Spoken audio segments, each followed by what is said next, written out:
So we're on to aqueous ionic equilibria. Really, we're continuing on with equilibrium and what we've learned in the equilibrium chapter and the acid-base chapter, but now we're going to expand this to more systems. We're going to start talking about systems that have both acid and its conjugate base present. We're going to talk about if we mix these things together that would create an acid and its conjugate base or base and conjugate acid. We're going to talk about adding strong acids and strong bases to systems and neutralization reactions occurring and then what happens. We're also going to just talk about just some systems where we've told you these salts are insoluble in Gen Chem 1, but the truth is they're considered slightly soluble, and we're going to start studying on how much actually dissolves. So module 18A, the learning objectives for this module specifically is understanding how buffer solutions work, being able to calculate the pH of a buffer solution before and after the addition of a strong acid or strong base, understanding being able to apply the concept of buffer capacity and buffer range, and be able to determine the most appropriate substances for preparing a buffered solution at a given pH. We really need to kind of understand what a buffer is to be able to do all of these things though. So first, I want you to recall the shorthand we've been using to describe any weak acid, weak base system. So HA and A-. HA stands for a neutral, meaning uncharged, neutral monoprotic, meaning it has one proton, one hydrogen it can give away, H plus specifically, weak acid. H2A is a diprotic. H3A is triprotic. And then A- is the anion. It's your conjugate base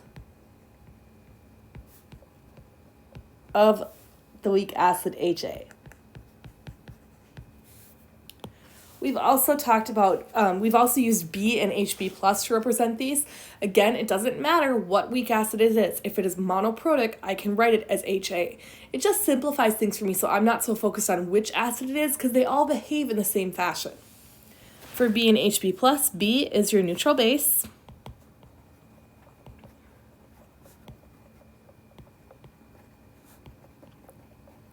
And HB plus is the conjugate acid of B.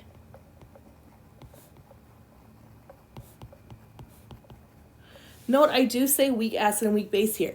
These do not represent strong acids and strong bases, because remember, strong acids and strong bases dissociate 100% in solution. I represent them differently. If you see HA, H2A, H3A, it's representing a weak acid. If you see A-, it's representing the conjugate base of a weak acid. This would form A- and HA- when it loses the first proton, and H2- when it loses the second. This forms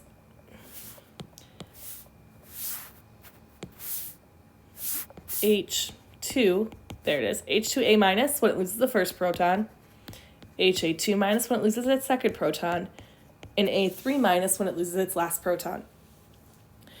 B, any neutral base, neutral weak base, specifically weak base, and then HP plus its conjugate acid. So again, in all aqueous solutions, when you're writing your net ionic equations are absolutely vital for this chapter. You have to get comfortable with it. If you're not comfortable yet, we learned these in chapter 5 in Gen Chem 1, and we're going to be using them nonstop in this chapter. So if you're not comfortable with net ionic, please review your net ionics from chapter 5.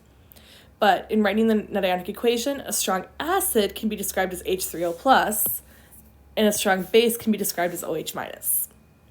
So if you see H3O plus on your reactant side, it represents a strong acid. If you see OH- or hydroxide on the reactant side, it represents a strong base. Note, I'm specifying or emphasizing reactant side for each of these.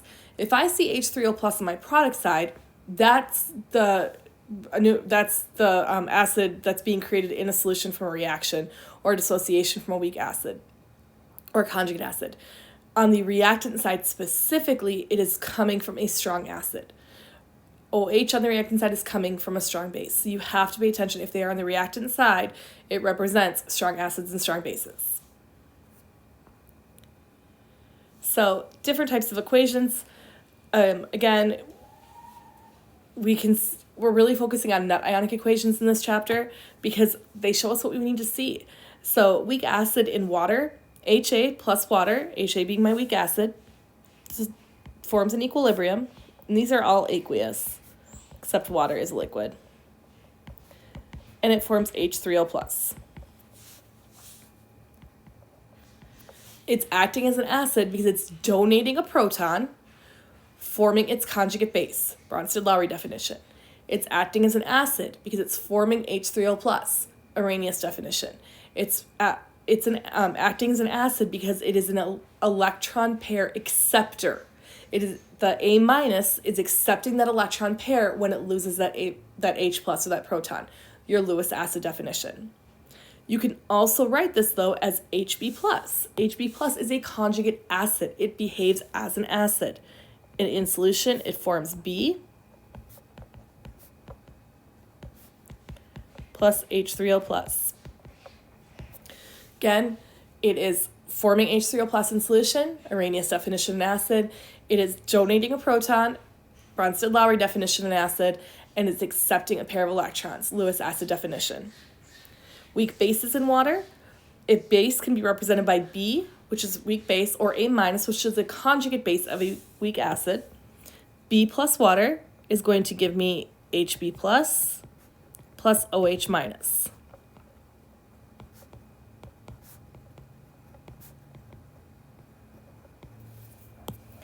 A minus plus water is going to give me HA plus OH minus. This is from chapter 17, acids and bases. You need to be able to recognize these equations and recognize them quickly. A number of students still struggle with this at this point in the semester, which I understand. I know you guys are learning a lot, but you have to be able to recognize very quickly that if I put HA in water, it's going to donate a proton. If I put HB plus in water, it's going to donate a proton. If I put B or A minus in water, it's going to accept a proton. You have to be able to recognize this if I give you the name of the compound as well. Sometimes it's easier to simplify them down to HA, HB plus, B, and A minus, but you still have to recognize what they are initially. Remember, your molecular equation is when everything is written in its neutral form, such as HCl reacting with NaOH, giving me NaCl, and water. Acid plus base gives salt plus water. Always. The total ionic equation is when all of your strong electrolytes are written as separate ions. HCl is a strong acid, so it separates into H+, and I'm not going to write all the AQs because I'm going to run out of space. But H+, plus Cl-, NaOH, strong base, completely separates, Na+, plus OH-. This is going to give you NaCl, a soluble salt, Na+, and Cl-, and water, which is a liquid. Your net ionic is when you remove all of those spectators.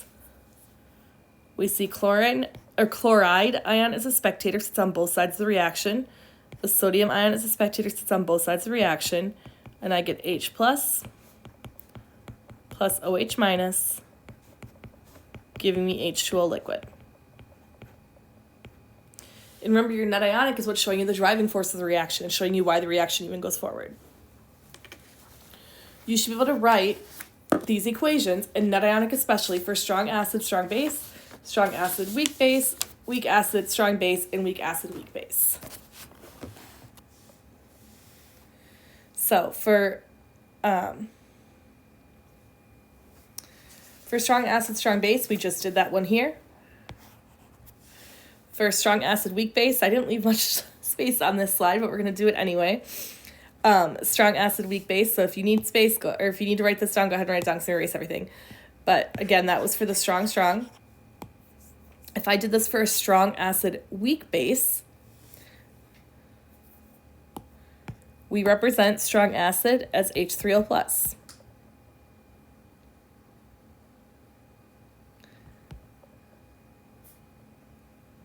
I'm going to give you your, I'm just going to do the net, by the way, because it's just faster. But any strong acid, H3O plus. Weak base can be B. Or I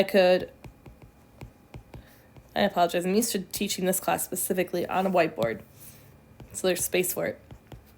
Or A minus, both represent weak bases, and they both give me the conjugates. So strong acid, weak base. Strong acid is going to donate that proton, so I'm going to form Hb plus water. That strong acid is going to donate that proton, giving me HA plus water.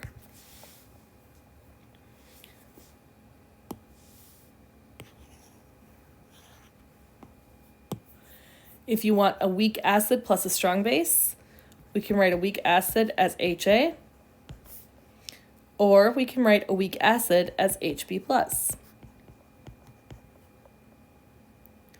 Strong base, you can use any strong base you want, but what really matters is that hydroxide, because they all dissociate into their cation, which is a spectator, and hydroxide. This is going to react. That base is going to steal the proton. The acid is going to donate that proton, giving you A minus plus H2O. Here, you get back your original B, your weak base, plus H2O.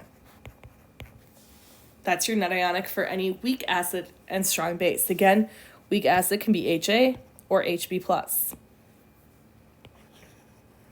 And then if you have a weak acid, weak base, example here would be like acetic acid is probably our most common weak acid. I write CH3COOH. You could also write HC2H3O2.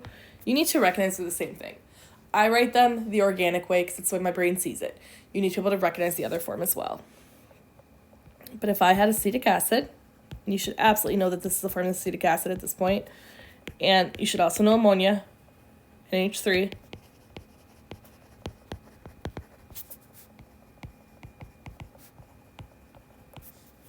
And these two reacted. The acid is going to donate the proton. The base is going to accept. We get ammonium and acetate.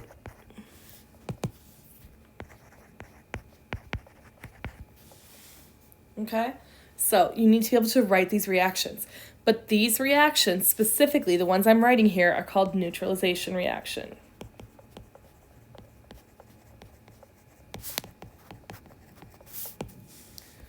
You have an acid plus base,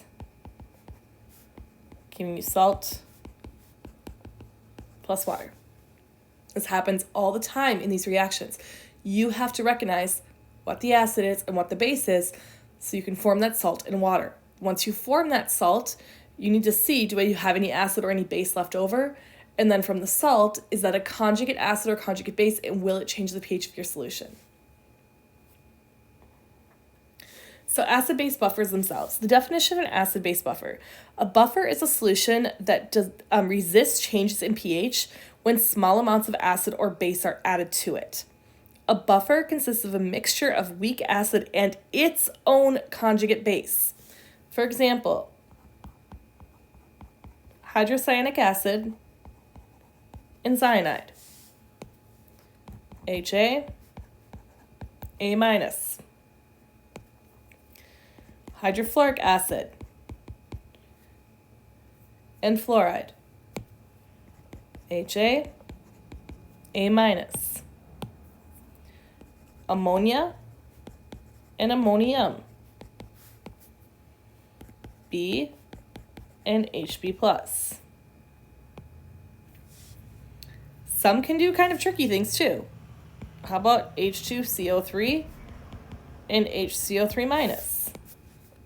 HA, A minus. We could also have HCO3 minus and CO3 2 minus.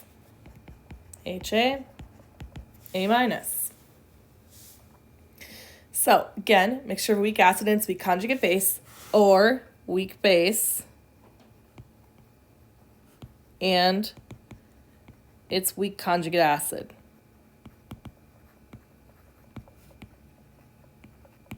because they're doing the same thing. They're creating a system where both of these species are present. So how do buffers actually work? Well, if we add a strong acid to a buffer solution, the weak base in the solution consumes it. If I add a strong base to the buffer solution, the weak acid consumes it. So it's basically buffers are just working by applying Le Chatelier's principle to a weak acid equilibria. So let's say I add strong acid. I'm adding strong acid to the solution. I have already told you that we can consider strong acid to be H3O+. I'm adding strong acid, which means I am increasing the concentration of H3O+. What happens when I increase the concentration of H3O+? You guys should be able to tell me by Le Chatelier's principle, it's going to kick it back to the reactant side, right? But why? How is that happening? What's actually happening, if you think about what you have floating around in solution. In solution, in this reaction, you have some HA floating around, you have water molecules everywhere, you have some A- and you have some H3O+. I start adding, and these are all in some ratio. I'm now adding extra H3O+ here. It's kind of overwhelming the system, and the A- is just like, okay, you know what? I have to take care of that. We're going to neutralize each other. These two react, and when they react, they're going to form more HA and more water. They neutralize each other. Acid plus base neutralizes to give the salt plus water. In this case, your salt is your original acid.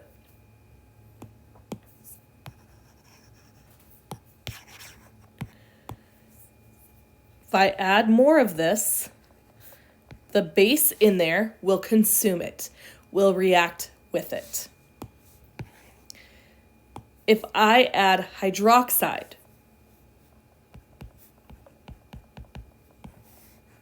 this reacts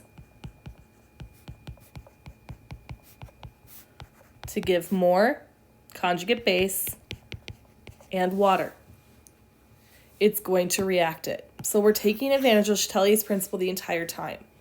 Buffers work by applying this to weak acid equilibria. The hard part for students is identifying what's reacting. If I add strong acid, it's going to react with the conjugate base. If I add strong base, it has to react with the weak acid, because acids plus bases react under a neutralization reaction. They neutralize one another. So you can see here in initial buffer, we have equal molar concentrations of weak acid and conjugate base. If I add H+, again, I represented H3O+, but same difference. If I add H3O+, this reacts with some of the A-, forming more HA. Now, my concentration of A- has decreased. My concentration of HA has increased. If instead I add hydroxide, that's going to react with the HA and form more A-. We see the concentration of HA has decreased because it's been reacted, and I formed more of my A-, or my conjugate base. This is how buffers work. They work by reacting the amount you have with one of the components in the solution. But they can stabilize this system for a little bit, because if I have, weak acid system, HA plus H2O, giving me A- plus H3O+. Say I've added base to this, and I decrease the concentration here. Because I reacted some of this away, I've decreased the concentration here. I've actually increased the concentration here. Remember, this is an equilibrium. After I do that, the system is going to reestablish itself. It's going to kick some of these molecules back and forth around to correct for what I did. I decreased the HA concentration, I increased the A- concentration. it's going to reestablish a new equilibrium so that both pieces, my HA and my A minus, are still present in solution.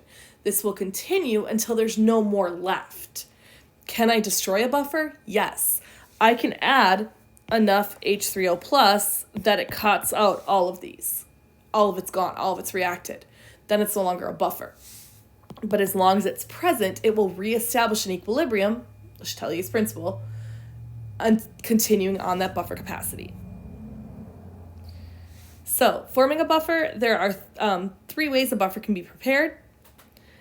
A buffer is a mixture of a weak base and conjugate acid, or weak acid conjugate base, but there are a few other ways we can prepare this as well. We see in here, though, we've got ammonium and ammonia.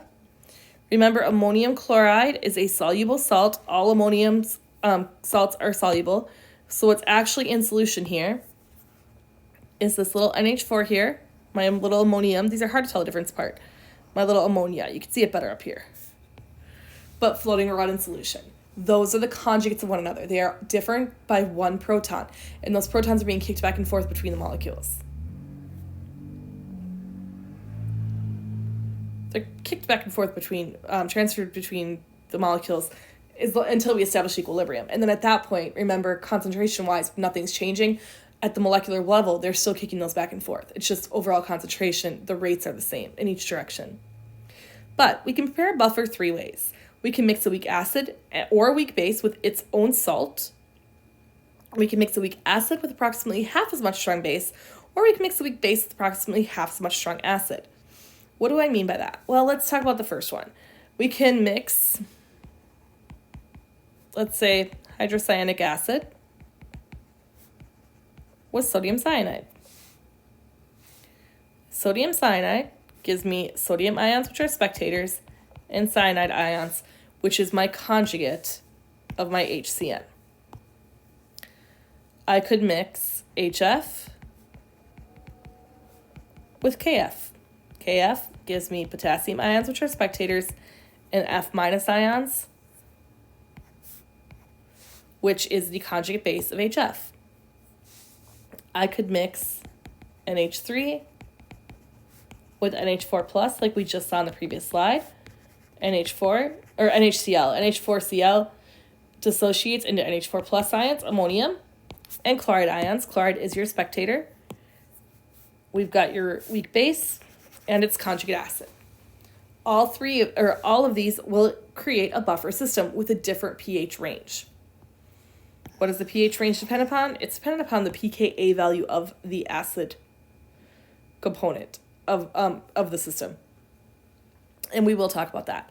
But why don't we look at numbers 2 and 3? How does mixing a weak acid with approximately half as much strong base create an equilibrium? Or create a buffer, rather? Well, let's look at it. We've got a weak base, or weak acid. I should look under the right example. Weak acid, so HA. And I'm going to react it with strong base, OH minus. When these react, the weak acid donates a proton, the base accepts that proton, and I form A minus and water. Again, I would be adding like potassium hydroxide or sodium hydroxide, something like that. So I'm really creating like NaA or Ka, there's a counter ion here, counter cation, but I'm ignoring it. I'm just looking at this overall net ionic equation because this is what's actually reacting. I'm ignoring the spectators in the solution. We do have to do a BCA table. BCA is a mole table. It shows us, it's a different way to do a limiting reactant problem. It shows us how much I have of something initially or before, how much reacts, and what's present after the reaction. Let's say at the beginning I have 1 mole of my HA and I have a half a mole of OH minus. I don't have any A minus present to start, and water is not going to factor in because water, like in equilibrium expressions, water is present in such a large concentration it's not going to really change. When I compare these two, what I mean is these two are going to react, okay? And they're reacting in a 1-to-1 ratio because we see 1 mole of acid reacts with 1 mole of base, produce 1 mole of conjugate base, and 1 mole of water. This is a limiting reactant problem. So I cannot react more than I have of something. I see I have 1 mole of acid and a half a mole of base. 1 mole of acid would react with 1 mole of base, but I don't have enough base to do that. So under my change, I'm going to say minus 0.50 moles because that's all the moles of base I have. It's my limiting reactant.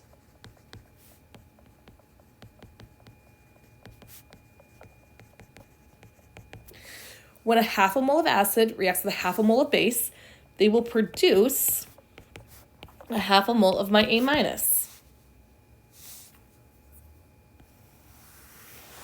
Once my neutralization reaction is complete, this is a neutralization reaction, I have left over a half a mole of my acid. I don't have any of my strong base left, and I have now have in solution a half a mole of my conjugate base. I have weak acid and its own weak base present. I have created a buffer. This only works if you have less strong base than weak acid so that you actually can create some of that conjugate base but still have weak acid present. The best buffer is when your acid and its own conjugate base are present in equal molar concentrations. So the fact that I have a half a mole of each one makes this the optimal system for this buffer. It's going to have the highest buffering capacity at this point. We see the same thing happen if we mix a weak base with approximately half as much strong acid. I do need to erase that, so please pause if you need to write that down. If I looked at a weak base, we'll just use B for base and added strong acid to this.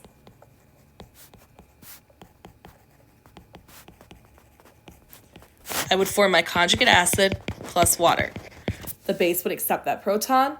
The H3O plus would donate that proton. Let's say initially I had 1 mole of base and a half a mole of strong acid. I don't have any of my conjugate acid, and water doesn't factor in because the concentration doesn't really change. And again, this is a mole table. So it's number of moles, not concentration, but the number of moles of water aren't really changing either because it's in such a large surplus compared to everything else. When I look at these two, 1 mole versus a half a mole, this is my limiting reactant. So I know I can only react up to 0.5 moles of each thing. 0.5 moles of B reacts with 0.5 moles of H3O plus, producing 0.5 moles of HB plus. At the end of that reaction, I have a half a mole of B left. I don't have any H3O plus, and I have now produced a half a mole of HB plus. I have B and HB plus present. I have, again, successfully created a buffer. What is your buffer capacity? Buffer is with an HAA minus ratio of 1 or BHB plus ratio of 1 and a reasonable molarity can withstand the largest changes in overall pH, the addition of base or acid to it.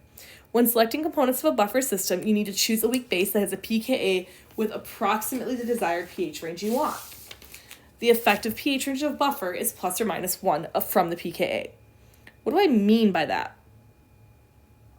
Well, okay, so you want buffers, with this ratio of 1. What I mean by that is the molar ratio of the species to each other.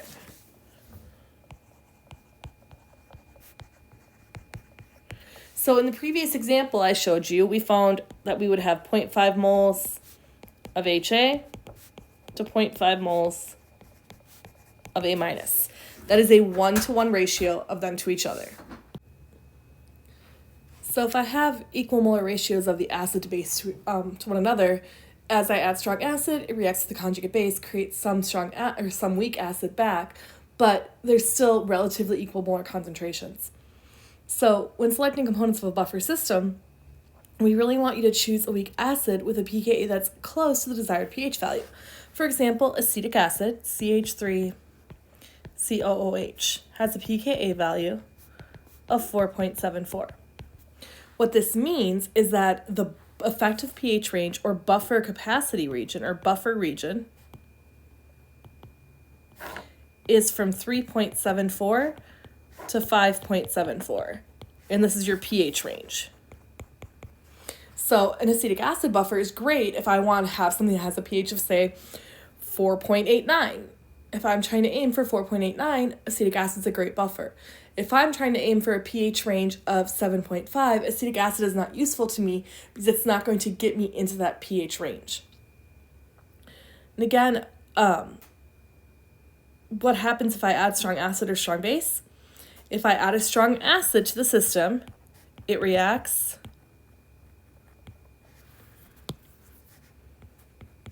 with the weak base.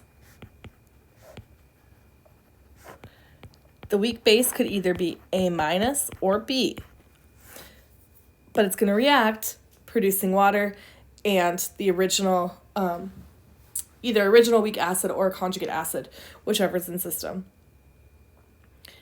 If I add a strong base, the weak acid consumes it.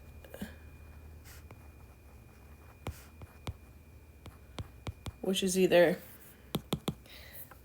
I'm not writing this well, I'm sorry, I can't write this way on my screen, HA or HB plus consumes it. So I'm going to stop on the modules here. In the next module, we'll start talking more about buffers and actually start calculating how to do these, how to determine their pHs. We really need you to understand this buffer region itself. So again, like acetic acid has a pKa value of 4.74, that means plus or minus 1 from that range is a great buffer region. If I wanted to use, if I need a pH, if I need a buffered system that has a pH of 8, I need to find something that has a pKa value around 8 for a maximum buffer capacity.